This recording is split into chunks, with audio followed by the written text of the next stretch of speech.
Greetings, geeks. Welcome to episode 894 of Geeks in Space. I am Rob Commander Takamalda, and I am joined today in pretend low Earth orbit by the one and only Rob Roseboom. Hello. And the infinitely looping visage of Chris DeBona. Hi.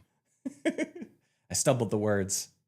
So did I, clearly. Yeah. For our YouTube watchers, because Chris's camera is broke today. Podcast watchers. They didn't know. Well, Chris's camera is not working, so today the part of Chris DeBona will be played by a looping video that he took of himself with completely different facial hair. Like 4 years ago. I did it as like a prank of sorts. It's a very lame prank, but good for you. So I could appear, I could go to the bathroom, mute my microphone and appear like I'm paying attention. Why'd your shirt change, Chris? I'm actually wearing a black shirt today. You know what's crazy is that now, like when you made this was probably the most practical way to do this, but we're probably at the point now where you could just do like a deep fake loop. Oh, I've done that actually. I've got a whole system that I can bring up to generate fake me. It's not very good. Fake yet. Chris. Yeah. Faux Chris. Faux Chris. Yeah. There we go. All right. Well, do we have anything exciting that we want to talk about before we get into the four things on our list today? That's a whole bunch of no. The oldest thing on the list is next week, Alien Earth premieres on whatever channel Alien Earth is going to premiere on. It's Blumper, right? Yeah. Blumper. Whatever Blumper you subscribe to. It's getting good reviews. I'm quite excited to see it. It's Noah Hawley, right? Yeah, it's the what did he do? He did the Legion. Cargo. He did Legion, and I really liked Legion, like for what it was. Like it certainly went off the rails into batshit insane country, but that was kind of the fun of it. Absolutely, I loved that show. The little short interlude videos that they had on that show were great. They were art, man. So even fake Chris agrees. Yep. I like when fake Chris drinks his coffee while he's talking. It's iced tea, but you probably knew that. I did, but only because I've watched you break the legs of waitresses who try to add ice. That's not true. And throw off the ratio. I'm not a violent person. I do have them wait until it's actually gone, so it doesn't ruin the balance of the lemon and sweetener. Right. No, you've got a whole system worked out. It's amazing.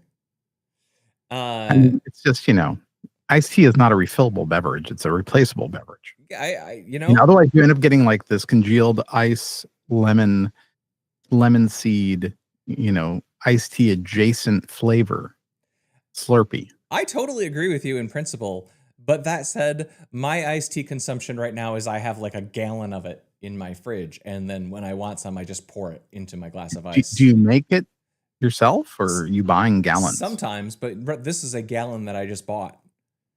Yeah, so I brew it from the good old fashioned tea I grew up with, the Lipton Black Orange Pico. Star Trek broke me for tea. I can only drink Earl Grey. Hot. Hot. But I guess iced tea, I don't really care. I just, whatever is being served, that is what gets drank. Yeah. Although I'm more of a cold brew coffee person myself. I've heard that about you. Yes.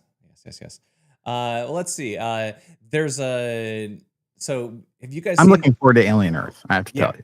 No, it looks really good. And like the last Alien movie was pretty good. And like, except it was? Was that Alien Convent? A Covenant? No, the one where they were like, it was all young kids and they go into the space station. They were scrappers. Yeah. They get caught on the ship. I don't even remember what it was called, but it was fun. Although I thought the monster at the end, they went a little hard. Was it an alien? It was an alien human hybrid. Is it Romulus? Was that the last one? That's the one. It's quite watchable. The android actor does a great job. And the lead gal did a great job.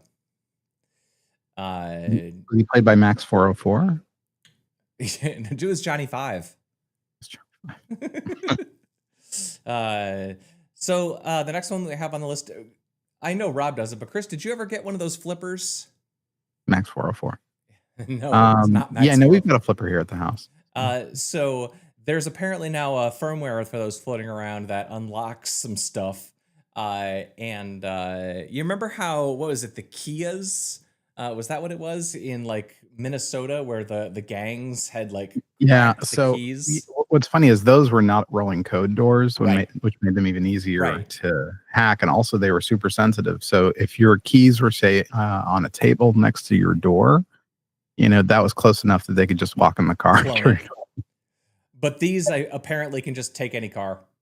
Well, so yes and no. You have to actuate the key, and then it does the next round of it's like a man in the middle of attack if you replace the first one. It's more like I'm sure there's a term man on for the it. Side. Well, no, your key becomes useless after the flipper zero does its. Oh, it like seizes control. Yeah, basically it's a rolling code. So the next one to use the correct code is the right one in sequence. So your keys are not in sequence anymore. Right. So yeah, because when we saw this, I'm like, oh, that's really cool because it can cost an awful lot to replace a pair of keys in a modern car. For sure. And yeah, so this one affects Chryslers, Dodges, Fiats, Fords, Hyundais, Jeeps, Kias, Mitsubishis, and Subarus. That's something. Yeah, like that's all using that Toyota board. Yeah, and the article says that it's like the article actually says most modern cars. So that's going to actually be kind of crazy, right? I mean, I guess you kind of have to like get close to a car, but I guess if you can do it in a parking lot, if you do it in a parking lot, wait for the guy to get out of his car, clone it when he locks the door. If he locks it with his clicker. If he locks it with his clicker, that's when you hop in and take over. Yeah. So and he'll be gone. He won't even know for 4 hours. So this is where we remind people that little 3-bar mark on your door handle that will lock the car. So just give it a little tap on your way out, and you don't have to send off a radio signal at all. Yeah, if you had two people, it'd be easy enough just to follow one, figure out what car they're going to, cause a distraction, and have someone else slip in the car. So Roseville, it sounds like you're going straight to murder. Like we were talking about, they leave the car to go to the mall, and they hit their lock. Right, I'm talking how easy it would be to steal a car this way. It would be even easier. Your method, you're following them into the car. No, you're not. Oh, I thought you didn't listen. When they come back, you have two people. One person follows the person. They figure out where the car is. They start a conversation. They distract the person. The other one gets in the car. They drive away. I see. This is even easier because all you do is you walk around the mall and wait for somebody to leave their car, and you watch them use their clicker. And if they use their clicker, you wait until they're 60 seconds away. You run the flipper zero, and now your flipper zero is their car key. It's my method's basically the same. You're just waiting. Your method, you're waiting when they leave. I'm waiting when they come back. No, because my method, now my key is their key forever. Your method, once you drive away and turn off the car ain't going to start again. My method, I'm not getting caught. My accomplice goes away. Oh, I like the idea of framing the accomplice.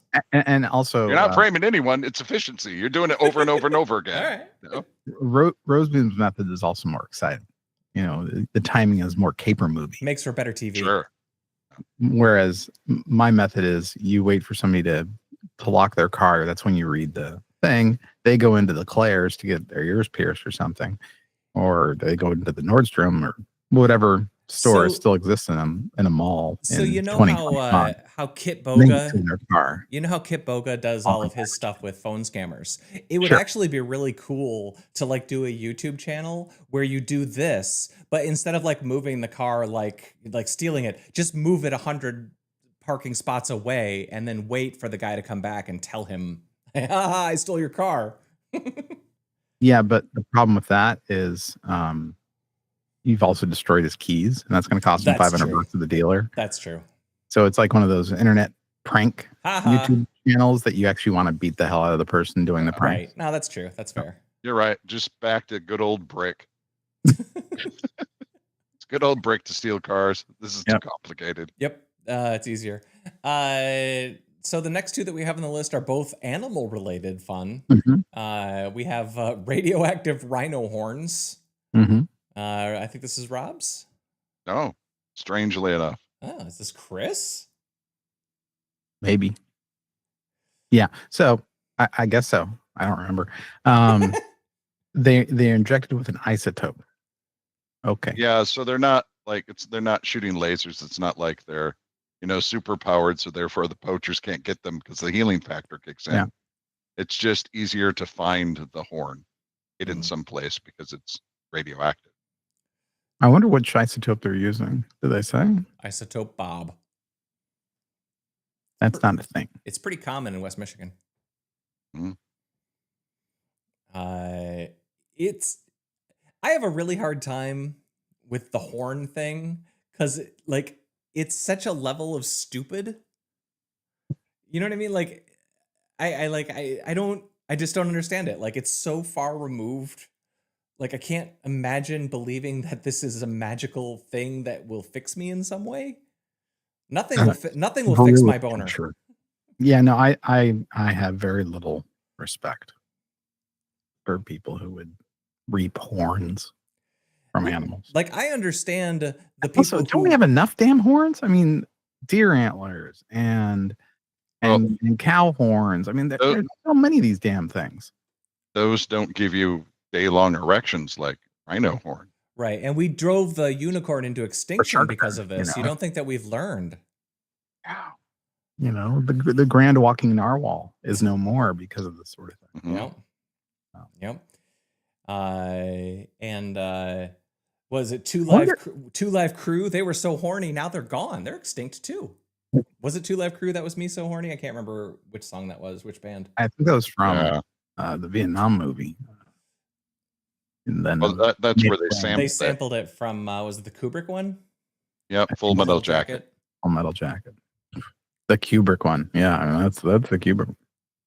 Goodness. I actually rewatched that like 6 months ago, and I was like, oh, yeah. I had forgotten that's where that sample came from. I was like, oh, that's weird. It's a rough movie, man. Yeah, it's a rough one. But it's got Vincent D'Onofrio in it when he's just like a little boy. Like everything he's in, he's great in it, Yeah, he's sure is my problem with that movie. If there's a problem, is it's like two movies. Yeah, it really is. It's the Vincent D'Onofrio beginning and then the rest. I mean, they're both good. It's just it's like Eyes Wide Shut is really an exploration of a domestic marriage falling apart and then an orgy. Yeah. That's one I actually haven't watched in a really long time, and I kind of want to. Good. Honestly, I think it's terrible. I don't watch it once, and I'm like, I don't need to ever watch this again. This is crap. The last time I watched it was like 10 years ago because there was beautifully a filmed crap.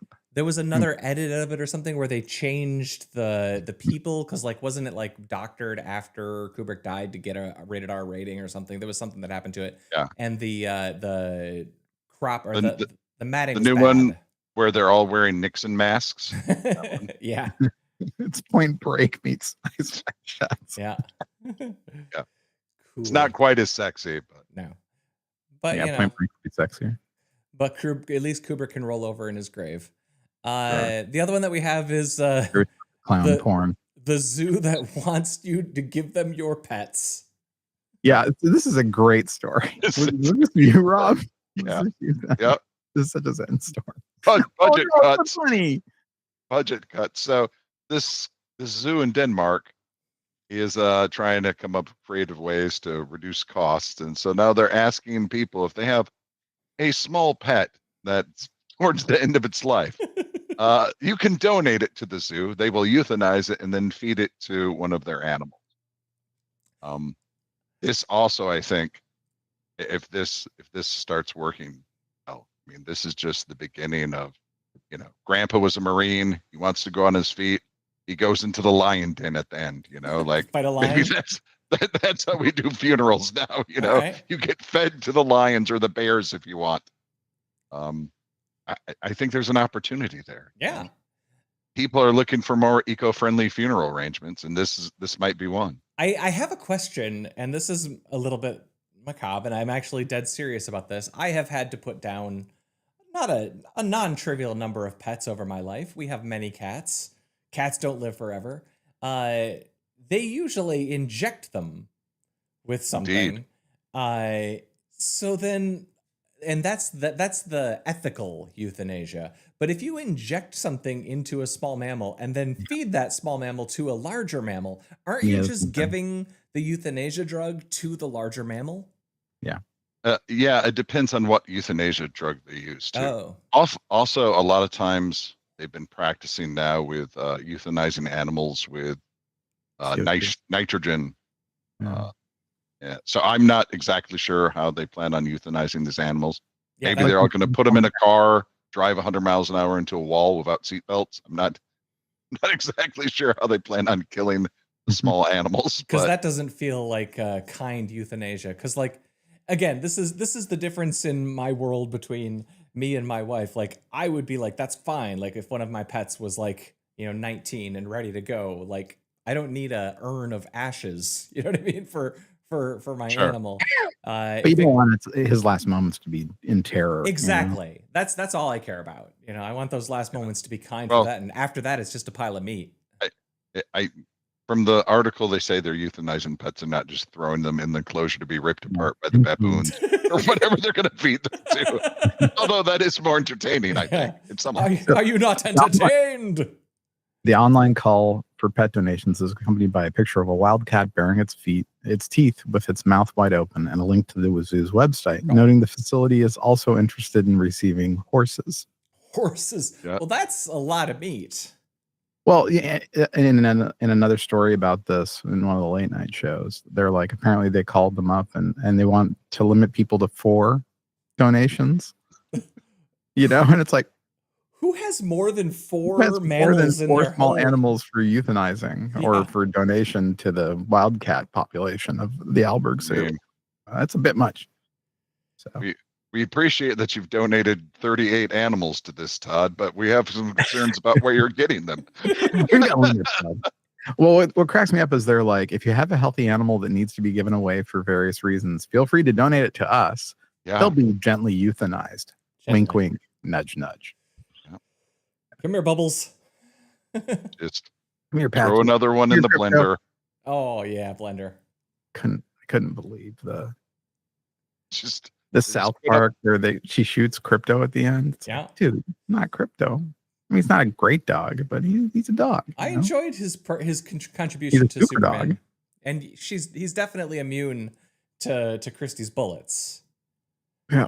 I did see that there was a response, but the only thing that I had seen was that Christy Noam had said something to the effect of that was mean what they did about her, but in no way did they address the fact that this was a story about like human abuse through ice.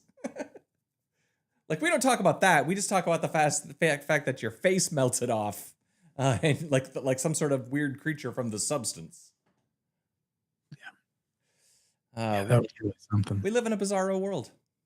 Yeah, she's like, I can't believe they're coming after a woman for her looks, and it's like, all the brown people you're throwing in jail, and deporting.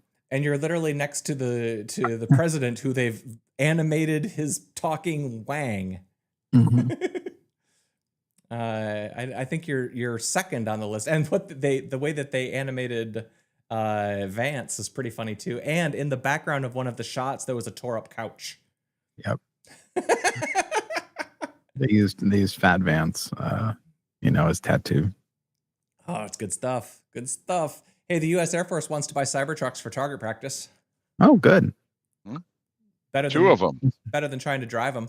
Someone's found a use for them, right? It's the only organization that can afford to insure them. Well, the government self-insures, so that's the answer. They say Cybertrucks are likely to enter the battlefield soon, so they're more resilient to damage than the usual cars, so they need to shoot missiles at it, see exactly the best way to blow one up. Sounds like an awesome experiment, if you ask me. Given that there's so many videos of like Cybertrucks getting stuck like on gentle inclines of dirt, I gotta say, if you're the general that's sending a Cybertruck into battle, you better hope that it's like just in downtown.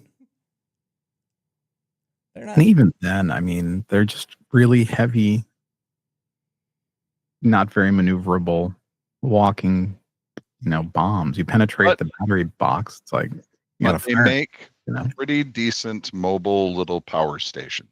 Yeah, they're big batteries. Sure. That's why they're using them. Oh. Well, there's a huge recall of the Anchor battery. Yeah. Portable battery. Did they actually disclose what was going on with those? That last I had heard, they weren't disclosing what was up with that. Well, I mean, I had heard that it was tainted anodes that were leading to thermal runaway. Oh. So much like a Cybertruck, you can just if you go into thermal runaway, just throw it at the enemy. Like the old Samsung Note 9s. Given that I had a neighbor that had their Prius explode, and I got to watch it out my window. I got to watch the house burn down. Prius though? A Prius that has a nickel metal hydride. Actually, in all fairness, I don't know that it was there were two electric cars. One exploded or lit on fire, and then in the fire, the other one went on fire. Totally forgot that happened. I remember reading about it when it happened. Yeah, that was you talking about it. Yeah, I could watch it. Crazy. I watched the house is finally repaired. I don't know if there's people even living in there anymore.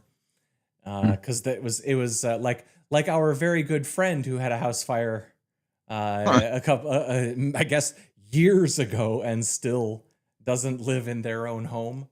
Poor buddy. It takes a long time to repair a burnt house. Oh, we watching GTA mods? Yeah, this is the GTA mod with the Samsung Note. Oh. Don't get your battery wet. That's great. That's nice. Good. Let's see. Media. This week's episode of Strange New World was actually not bad, but I tell you, man, that is the show more than any other show, I guess all the Star Trek shows, where it's like half of the show is in our sets on our Star Trek bridge or whatever, and then the other half of the show, we're just standing in the volume. And it's like we rendered a really nice place for our actors to stand for 10 minutes, and they don't do anything except stand and talk and walk to different places. And like, it's so boring. Like these volume shows, they're really beginning to wear on me. That's the worst of them, I think. I haven't even started the season. I think that maybe with Strange New Worlds, you should stop with the musical episode. I liked the musical. They had a musical episode? They had them, and that should be like the rule for every TV show. I agree with you. Once you have a musical episode, the show stops. You should just stop. And every show should end. Wasn't it supposed to be a good show? And then it now is not a good show. It was okay. It was good. It was my favorite Star Trek of the streaming era by a long shot.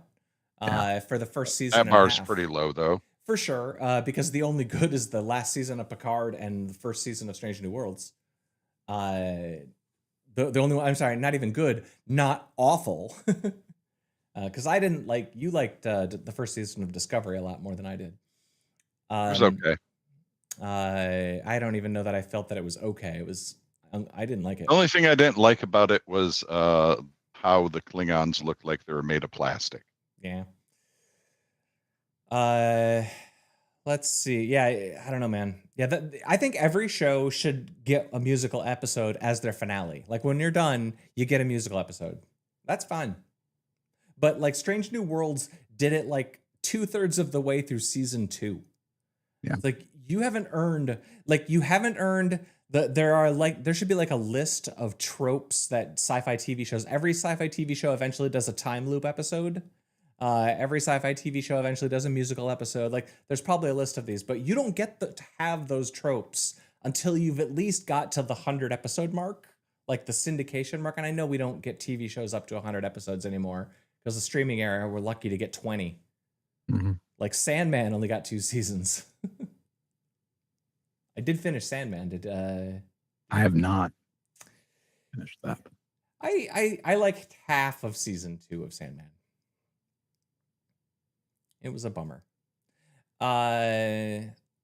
Let's see. What other media do we have?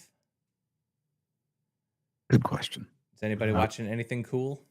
I plan on watching Jurassic Park Rebirth. weekend. Yeah, I've got that on my. I've got that and 28 Years Later. Those are my two that I I'm wanna looking watch forward that. to. I heard it's not great, but Oh no. at least it's better than Jurassic Park Rebirth. It's got to be, right? Yeah. This last few movies are really, really, really bad. I heard that Rebirth is at least as good as World. But I didn't really like any of the new ones. Of the I mean, Chris I Pratt appreciate how the special effects have gotten better. Yeah. Like that. But it's just so stupid, and not Yeah. like Jurassic Park was hugely scientifically accurate. But it was more so. Right. It was more so. Although the what was it, the second one where they're driving around with the cars that are Yeah. catching dinosaurs? Jesus. I don't know that I've seen Lost World. I saw that in theaters, and I don't know that I've seen it since. Yeah, it's bad. Now I've heard from multiple like reviewers and stuff, history likes to reevaluate old media, and Sure. they're like, in the context of the modern Jurassic era, of the modern franchise, Jurassic Park 2 is better than any of them, and rather than watching any of the modern Jurassics, you should just go back and watch 2. That might be true. It'd be interesting. Be an interesting experiment. I actually watched Ant-Man and the Wasp last night with the kid as we're slowly working through the MCU highlights reel, and he wanted to get that one on the list. So all right, and I had forgotten that Walton Goggins is in that. I loves me the Goggins. That was good fun. I will say, watching the success of the new Jurassic Parks made mad bank. Oh no, they do really, really well. And it's like, okay, so the world we live in, NCIS for a long time was the biggest moneymaker in the history of television. It's like, yeah. And it was very dull. It was very thin, and I kind of feel the same way about Jurassic Park. I'm like, there's something to learn here about the expectations of the average viewer's expectations from a movie, right? For sure. The mass market appeal isn't necessarily the same as a high bar for either art or film. Yeah.